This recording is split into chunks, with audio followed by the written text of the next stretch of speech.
Electricity and photography are thought to be recent discoveries, but if you look into the history of photography, it happened by accident, and the same goes for electricity. Most of these discoveries have some strange story that really doesn't make all that much sense. Okay, so let's go over the BS story of electricity.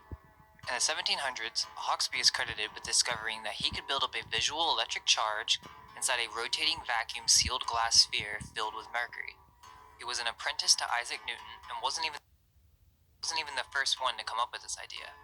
There's this older scientist named Otto von Guericke who's credited for developing the first vacuum and experimenting with electrostatic phenomena. Notice all the symbolism and how this is just another scientist out of Italy. These are either lies or the story of how those that relearned the sciences, and many inventions had their history completely fabricated, assisted by a fake scientist created for the benefit of Britain and Rome. Our modern perception of electricity comes from the famous Benjamin Franklin, where supposedly he discovered that lightning was electricity. Some people think he discovered electricity, and that's not true. None of these people did. The ancients were well aware of it. They just perceived it in a different way.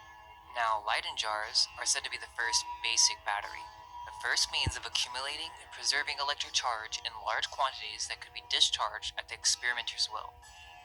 We went over how the ancients were well aware of electricity and charges.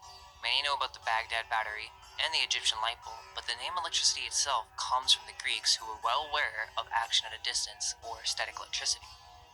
If you guys watched that new video on the Conspiracy RS channel, he showed some diagrams of old buildings from the Lightning Rod Conference in 1882. It goes to show that they definitely have thought about this. A device on top of the houses that would collect free energy from the atmosphere. Then, the energy is stored in a large Leyden jar. This means that they had multiple devices in the common home that could function off of electricity. The mainstream will admit that the ancients had knowledge of static electricity all the way back to the earliest civilizations, but it remained merely an interesting and mystifying phenomenon without a theory to explain its behavior and often confused with magnetism.